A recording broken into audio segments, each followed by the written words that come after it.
पुण्यधारा channel पे आपका स्वागत है। हमारी वीडियो पसंद करने के लिए धन्यवाद। प्रभु ने किसी भी काम के लिए खुद को जिम्मेदार माना। आप भी जिस दिन अपने आप को जिम्मेदार मानने लगेंगे उस दिन आप भी सफल हो जाएंगे। हम क्या करते हैं अपने लौकिक जीवन में, अभी देखिएगा, हम मार्क्स में थोड़ा सा कम मार्क्स आ गया, हम एक्सक्यूज देते हैं। क्या एक्सक्यूज देते हैं? महाराज कोरोना के बाद से बहुत गड़बड़ हो गई, शरीर काम नहीं करता, दिमाग काम नहीं करता, ऐसा होता है वैसा होता है, फिर बुखार आ गया था, फिर पापा की तबीयत खराब हो गई थी, दुकान में काम था। ये एक्सक्यूज देने वाले लोग जो ये कहते हैं कि हम इस कारण सफल नहीं हो पाए। गुरुदेव कहते हैं परमात्मा ने कभी किसी को जिम्मेदार नहीं कहा, उसने कहा जो भी हुआ सिर्फ हमारे कारण हुआ। कभी आप अपने जीवन को जब डेवलपमेंट की एक्सट्रीम ऊंचाइयों तक लेकर के जाना हो तो कभी इस रूल्स को अपना के देखिएगा, दूसरे के ऊपर जिम्मेदारी थोपने का काम आज से हम बंद कर देते हैं। एक्सक्यूज देना बंद करिए। आप लेट हो गए ये मत बोलिए, बहानेबाजी मत बनाइए कि अरे महाराज जी क्या बताएं, आ रहे थे रास्ते में टायर पंचर हो गया। टायर पंचर हो गया, लेकिन अगर आपने सोच लिया कि हमें उस समय पर वहां तक पहुंचना है तो आपको दुनिया का कोई व्यक्ति पहुंचा देता। लेकिन आप खुद अपने आप से जब झूठ बोलते हैं तब जिंदगी बस ऐसी ही जैसी आप उथल हापाधापी में जी रहे हैं, ऐसी जीते जीते पूरी जिंदगी निकल जाती है। आपके लिए गुरुदेव कहते हैं सेल्फ डिसिप्लिन भी कोई चीज होती है। सेल्फ डिसिप्लिन, स्व अनुशासन क्या है कि आप सोचिएगा, मैं आपको कुछ बताऊं, शिविर लगा करके आपसे बोलूं कि सुबह 5 बजे योगा करना है, उसके बाद स्नान ध्यान करना है, फिर अशांति धारा करना है, अभिषेक करना है, पूजन करना है, फिर स्वाध्याय करना है, फिर एकासन करना है, फिर उपवास करना है, फिर अनशन करना है, रस परित्याग करना है, शाम को ध्यान करना है, माला फेरनी है। हम आपको जितना भी गाइडेड कर दें आप बिल्कुल वैसे ही रहेंगे जैसे किसी गाय को कोई बरेदी चरा रहा है।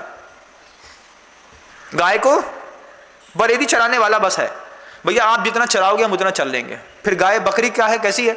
बकरी को कितना भी पेट भर के खिला दो, पत्ती सामने धरो तो तुरंत मुंह मारती है, एक लंबी सी जीभ निकलती है, चट्टे से पत्ती अंदर करती है। आप अपनी स्थिति को खुद सुधारिएगा। कैसे सुधारना है मुझे महाराज?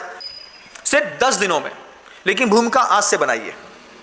क्या? सेल्फ डिसिप्लिन, स्व अनुशासन की शक्ति क्या मायने रखती है? अगर आपको बताऊं कि ओलंपिक के खेलों में, जब कभी भी ओलंपिक के खेल 5 सालों में शुरू होते हैं तब आप देखिएगा कि एक गोल्ड मेडल जीतने के लिए आदमी को कितनी मेहनत करनी पड़ती कि नहीं?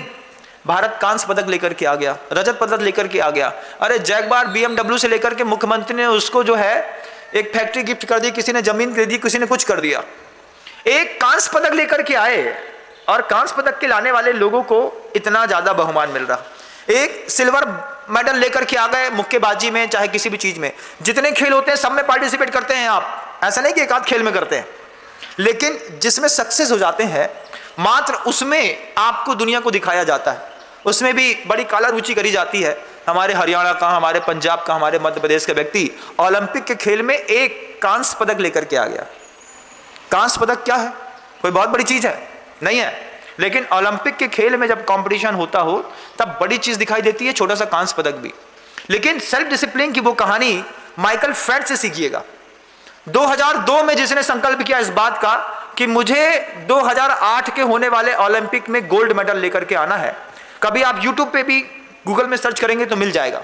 माइकल फेल्प्स ने 2002 में संकल्प किया और उसका कोई कोच नहीं था, वो खुद का कोच खुद बना। खुद का कोच खुद बन करके उसने 2002 से लेकर के 2008 तक प्रैक्टिस करी। जहां आपको एक कोच चाहिए, सुविधाएं चाहिए, संसाधन चाहिए, दुनिया भर की चीजें चाहिए, वही माइकल फेल्प्स ने एक अपने सेल्फ डिसिप्लिन के चक्कर पे पढ़ करके खुद नियम बनाता, खुद नियम को पालन करके आगे बढ़ जाता, फिर आगे बढ़ जाता, फिर आगे बढ़ जाता। रोज उसने अपने लिए खुद रेखाएं खींची और रोज अपनी रेखाओं को खुद उसने जीता। परिणाम क्या निकला है आप गूगल से पूछिएगा। एक साथ 8 गोल्ड मेडल लेकर के एक बार में वो विजेता खड़ा हो गया। 8 गोल्ड मेडल ओलंपिक में एक ही आदमी ने, बिना कोच के, बिना संसाधनों के। कैसे जीता? सेल्फ डिसिप्लिन बहुत बड़ी चीज होती है। जितने भी दुनिया में सेल्फ मुनि महाराज होते हैं, इनके अंदर भी सेल्फ डिसिप्लिन हमेशा ग्रोथ करता रहता है। तुम सहारा दोगे इसलिए हमारा चलेगा, तुम ब्रह्म हो।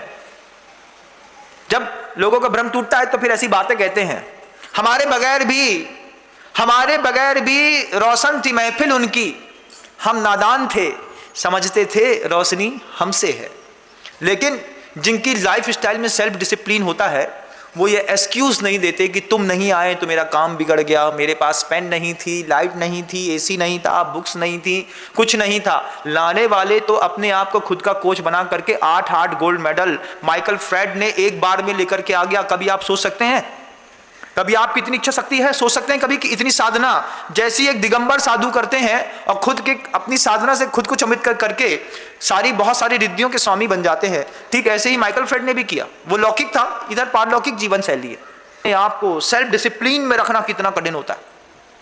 माइकल फेल्प्स से पूछिएगा, उससे पूछे कभी जाकर के कि तैराकी में 8 गोल्ड मेडल तुम बिना कोच के कैसे ले आए। वो एक ही चीज बोलता है, जिसके जीवन में स्व अनुशासन है उसको जीवन में किसी की भी जरूरत नहीं है। और जिनके जीवन में स्व अनुशासन नहीं है उनको कितनी भी सुविधाएं दे दो, लग्जरियस बेहतरीन एक लाइब्रेरी दे दो, एसी दे दो, गाड़ी दे दो, बैंक बैलेंस दे दो, अच्छा कोच दे दो, लेकिन जिसको सेल्फ डिसिप्लिन में जिसकी जिंदगी है ही नहीं, उसको सब कुछ सुविधा देने के बाद भी वो रिजल्ट 0 देता है। आपके बच्चे पढ़ते हैं ना बाहर, वो बोलते हैं मम्मी 40,000 रुपये फीस भरना है। हम किराने की दुकान से कमा करके उनको फीस भर देते हैं ना। बच्चे रिजल्ट क्या देते हैं आउटपुट पे? 25%, 28%, 32%, 45%, 55%। टॉपर्स क्या करते हैं? 99.91%। उनसे तुम्हारा बच्चा कहां लग रहा है? 45% वाला कहीं नहीं लग रहा महाराज। क्या कोच गड़बड़ है? नहीं। क्या कोच के बाद कोई इंस्टीट्यूट अलग अलग है? एक ही इंस्टीट्यूट से निकला बच्चा है, एक ही मास्टर पढ़ाता है, एक ही माहौल में पढ़ाता है। लेकिन सेल्फ डिसिप्लिन वाले जो बच्चे होते हैं वो एक बार में अपना पूरा का पूरा जबरदस्त आउटपुट देते हैं। आप अपनी जिंदगी में अपने कर्तव्य को कितना आउटपुट देते हैं? बिजनेस करते हैं और फिर आकर के जब ये बोलते हैं कि महाराज बिजनेस सक्सेस नहीं है। बिजनेस सक्सेस नहीं है कि आपने जो अपनी धारणाएं बनाई हैं वो धारणाएं सक्सेस नहीं है।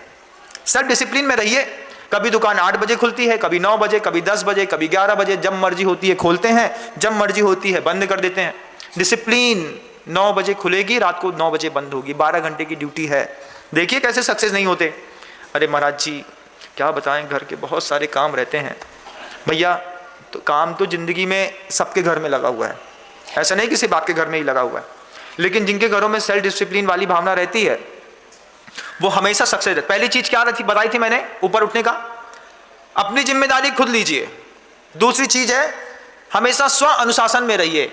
सुबह सो करके उठ करके पहले अपने लिए पेपर वर्क करिए, खुद के लिए लिखिए अभी मुझे मंदिर जाना है, आज मुझे उपवास करना है, एकासन करना है, टारगेट अचीव करना है, 5 लेसन पढ़ने हैं, मुझे कोर्स कंप्लीट करना है। और जब तक कंप्लीट ना हो जाए तब तक खुद को कसम दीजिए, खबरदार अगर तुमने कॉफी का कप भी उठाया, खबरदार तुमने अगर चिप्स उठाए, खबरदार तुमने अगर खाना खाया, तो पहले ये 5 लेसन कंप्लीट होंगे, पूरे के नोट्स बनेंगे, उसके बाद आप उठेंगे। आप देखिए कभी कोई बच्चा फेल हो नहीं सकता। लेकिन जितने भी बड़े पढ़े लिखे समझदार लोग होते हैं वो इस बात को बताते, जानते तो हैं लेकिन बताते नहीं हैं। बताते क्यों नहीं है?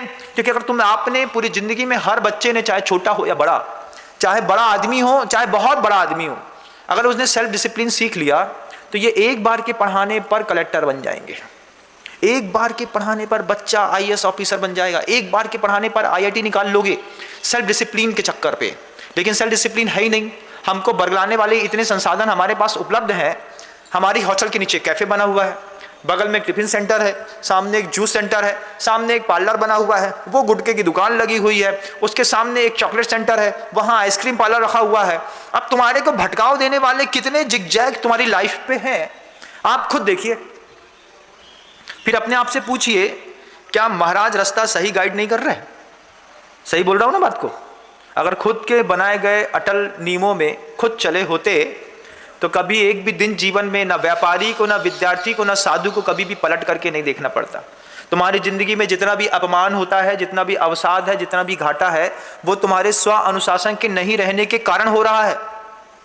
चाहे वो साधु भगवंतों का जीवन हो और चाहे वो किसी गृहस्थ का हो, किसी विद्यार्थी का हो, किसी माँ बहन का हो। अगर सेल्फ डिसिप्लिन में गाड़ी चली गई होती तो कभी भी किसी भी थाने में एक भी रिपोर्ट नहीं लिखी गई होती। जितने भी स्व अनुशासित जीवन जीने से दूर खड़े हुए लोग हैं, इन सबके नाम थानों में दर्ज हैं, सबके नाम। उसमें से हो सकता है आपका भी हो।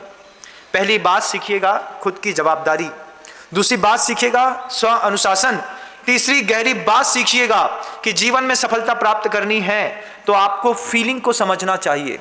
फीलिंग समझने की कोशिश करिएगा। जब गुरु आपसे कुछ कहते हैं, चाहे मैं स्क्रीन के माध्यम से कुछ कहता हूं, चाहे सामने बैठे हुए व्यक्ति से, उसके पीछे की फीलिंग समझिएगा। ये मुझे कुछ देना चाह रहे हैं, सिखाना चाह रहे हैं, उठाना चाह रहे हैं, टाइम पास कराना चाह रहे हैं। किसी भी शब्द के पीछे का जब तक आप भाव नहीं पकड़ेंगे तब तक आप शब्द को जी नहीं पाएंगे। वो मेवाड़ के महाराणा प्रताप का घोड़ा चेतक महाराणा प्रताप की फीलिंग को समझ गया। महाराणा प्रताप दलदल में शत्रु के बीच में फंसे थे, चेतक कूद करके बचा करके उनको उठा करके यहां से वहां तक ले गया। महाराणा प्रताप ने सोचा कि ये अंग्रेज पीछे लगे हुए हैं, ये अगर इस नदी को पार नहीं किया तो ये अंग्रेज निश्चित रूप से मेरा वध कर देंगे। जितनी देर में महाराणा प्रताप ने सोचा उतनी देर में महाराणा प्रताप के दोनों पैर के बीच में फंसा हुआ चेतक समझ गया कि मेरा महाराणा मुझसे क्या चाह रहा है। जब तक महाराणा प्रताप सोचते, उसकी बलगा खींचते, उसके पहले चेतक ने पूरी की पूरी नदी पार कर दी बंधु। कभी उस नदी को जाकर के देखिएगा, इतनी गहरी और बड़ी है।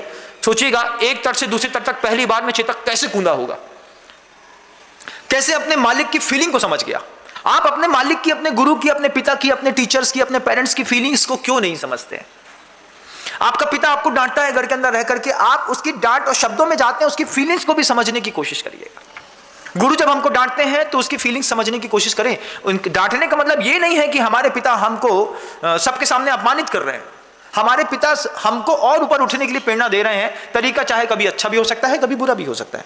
कभी समझदार बच्चे को गधा कहा जाता है और गधे बच्चे को राजा बेटा। ये तो समझ की बात है। छोटे से बच्चे को क्या बोलते हैं आप? अरे मेरा राजा बेटा। और बड़े बच्चे को क्या बोलते हैं? तुम कितने गधे हो, इतना बड़ा धंधा संभाल रहे हो, उसके बाद भी समझ में नहीं आता। तो कई बार ऐसा होता है। लेकिन अगर आप फीलिंग्स को नहीं समझते हैं, घर के अंदर टीचर्स की फीलिंग्स को नहीं समझते हैं, अरिहंत की फीलिंग्स को नहीं समझते हैं, सिद्ध की नहीं समझते हैं, उपाध्याय की, आचार्य की, साधु की, कि उनके पीछे का गुरु का उतना उद्देश्य क्या है, आप क्या चाहते हैं मुझसे। मैं तुम्हें अपने जैसा बनाना चाहता हूं, लेकिन तुम अपने जैसा ही बने रहना चाहते हो। मेरे उपदेश, मेरे शब्द, मेरा प्रवचन मंत्र है, अगर ध्यान से सुनो तो। Please like, share and subscribe my channel पुण्यधारा।